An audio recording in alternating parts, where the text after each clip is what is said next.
अस्सलाम वालेकुम, मेरा नाम है आशर खान और आज हम केस स्टडी करेंगे फूड पांडा के बारे में।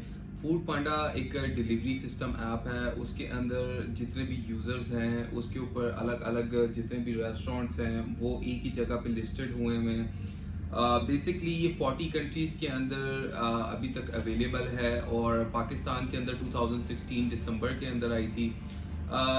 फूड पांडा डिलीवरी सिस्टम वर्क कैसे करता है? फूड पांडा डिलीवरी सिस्टम जो है, एक इसका एडमिन पैनल होता है जिधर से ये सारी चीज़ें कंट्रोल हो रही होती हैं। फिर एक सेलर पैनल होता है जिधर से ये सेलर्स को पता चलता है कि उनकी क्या कहते हैं अर्निंग है, क्या सारा कुछ है, उनको कब ऑर्डर आया, क्या सारा उन लोगों ने लिस्टेड किया हुआ है, कौन से प्रोडक्ट्स लगाए हुए हैं, वो सारा कुछ उधर हो रहा होता है। और बेसिकली जो यूज़र ऐप है, यूज़र ऐप के अंदर लोग जो है लिस्ट हुई हुई प्रोडक्ट्स जो है वो देखते हैं और अलग अलग रेस्टोरेंट से कुछ भी ऑर्डर कर सकते हैं। और फूड पांडा इसकी छोटी सी एक फीस चार्ज करता है जो कि बहुत मिनिमल होती है। मींस के अगर पाकिस्तान के अंदर देखा जाए तो हर सिटी में अलग अलग इसकी प्राइजेस हैं। अगर आप एबटाबाद, कराची, इस्लामाबाद, लाहौर की तरफ जाएं तो लाहौर के अंदर जो है वो 100 रुपीज़ चार्जेस हैं। और अगर कराची के अंदर देखा जाए तो उधर भी 100 रुपीज़ चार्जेस हैं। और इस्लामाबाद और एबटाबाद के अंदर जो है ये यहाँ थोड़े से जो है एक्सपेंसिव चार्जेस ये लेते हैं। बेसिकली इसका ये मॉड्यूल है कि जो फूड पांडा डिलीवरी सिस्टम है,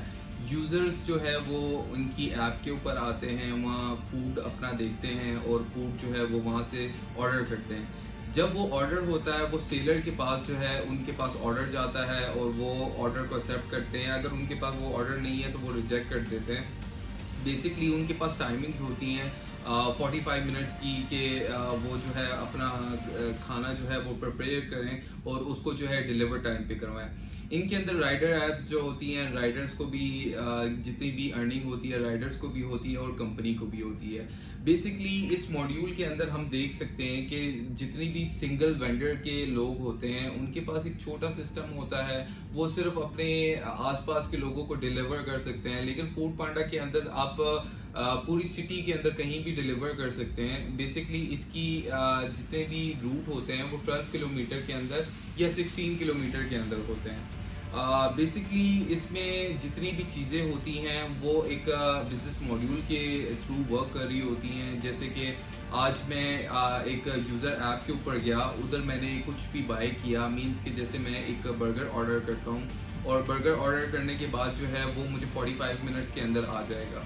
अब इसके अंदर इन लोगों की अर्निंग किधर होती है? अब जो 80% होता है, जैसे फूड की कॉस्ट है 100 रुपीज़ और आपकी जो डिलीवरी कॉस्ट आती है वो 20 रुपीज़ आती है। तो ये किस तरह अपना बिजनेस मॉड्यूल चला रहे हैं? बेसिकली जो फूड पांडा करता है, फूड पांडा अपने वेंडर्स से कहता है कि आप लोग इस तरह करें कि आप जितने भी रेटिंग कर रहे हैं वो थोड़ी सी हायर करें फूड पांडा के ऊपर, कि आप जितना भी सिस्टम है उसके ऊपर अर्निंग कर सकें। अब इसके अंदर अर्निंग किस तरह होती है? अर्निंग इस तरह होती है कि जो कॉस्ट होती है, जैसे 80 रुपीज़ कॉस्ट है एक प्रोडक्ट की और उसके अंदर 20 रुपीज़ वो ऐड करते हैं, तो 20 रुपीज़ जो होता है वो फूड पांडा का होता है, जिसके अंदर डिलीवरी बॉयज़ हो गए और बाकी जितने लोग हैं उन सारों की अर्निंग्स आ जाती हैं।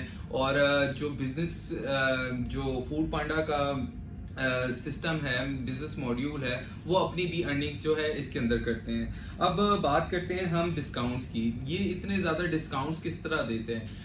फूड पांडा इतने ज़्यादा डिस्काउंट इस तरह देता है कि बेसिकली वो प्राइजेस को जो है वो हाई कर देता है और उसके अंदर डिस्काउंट्स लगा देता है और वो कॉस्ट को जो है वो जो है रिकवर कर लेते हैं। अब हम इसके बारे में बात करेंगे कि इनका मेन जितनी भी कॉस्ट आती है वो किस चीज़ के अंदर कॉस्ट आती है। बेसिकली इनकी मेन कॉस्ट जो है वो एडवर्टाइजमेंट में आती है। एडवर्टाइजमेंट के अंदर जितना भी आपका कोई भी बिजनेस मॉड्यूल हो उसके अंदर सबसे ज़्यादा आपका खर्चा जो है वो एडवर्टाइजमेंट का होता है, क्योंकि आपको एक प्रॉपर एडवर्टाइजमेंट करने के लिए आपको बिल बोर्ड्स लगाने पड़ते हैं। फिर उसके बाद फेसबुक, इंस्टाग्राम और बाकी कुछ प्लेटफॉर्म्स हैं उनके ऊपर जाके जो है जितनी भी मार्केटिंग करनी पड़ती है और वो आपको बेनिफिट और रिस्पॉन्स जो है वो आपको मार्केटिंग के थ्रू मिलता है। अब बेसिकली इनका जितना भी अर्निंग्स होती हैं बाकी सारा कुछ होता है इनकी अर्निंग्स जो होती हैं वो टोटली जो है वीकली ये लोग पे आउट्स देते हैं अपने राइडर्स को, या 15 डेज़ के बाद पे आउट्स देते हैं, और इनका जो बिज़नेस मॉड्यूल है वो इसके ऊपर वर्क कर रहा है। अब हम बात करेंगे जो ये फूड पांडा डिलीवरी सिस्टम है, ये अर्निंग्स कैसे करता है, इसकी एडवर्टाइजमेंट कॉस्ट कितनी आती है और इसकी क्या अर्निंग्स होती है, क्या ये एक अच्छा बिजनेस है या नहीं है, इसके बारे में मैं आपको बताऊंगा। बेसिकली फूड पांडा एक बहुत प्रॉफिटेबल बिजनेस है इफ़ हम इसको बिल्कुल ठीक स्टेप बाय स्टेप जो है वो इसको करें। बेसिकली इसके अंदर मेन कॉस्ट जो है वो आपकी टेक्नोलॉजी की आती है। टेक्नोलॉजी आपकी जितनी स्ट्रॉन्ग होगी उतनी आपकी डिलीवरीज टाइम पे होंगी, टाइम पे होने से आपके जो बिजनेस मॉड्यूल है वो अप होता जाएगा ऑटोमेटिकली। इसके अंदर सेकंड जो है वो एडवर्टाइजमेंट की कॉस्ट आती है। जितने भी आपकी एडवर्टाइजमेंट होती है, जितनी ज़्यादा एडवर्टाइजमेंट होगी उतना ज़्यादा आपको जो है इसके अंदर बेनिफिट हो सकता है।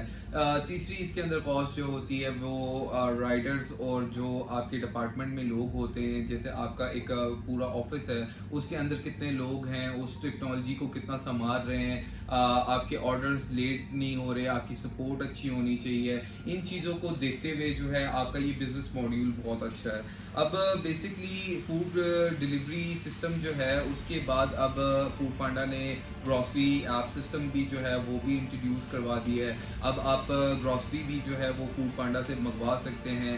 ये बिल्कुल पेड प्रमोशन नहीं है। मैं फूड पांडा की जो है एक केस स्टडी कर रहा हूँ जिसमें मैं आपको बता सकूँ कि फूड पांडा वर्क कैसे करता है। तो इंशाल्लाह हम नेक्स्ट केस स्टडी के साथ आपके साथ हाजिर होंगे। आज के लिए बस इतना ही।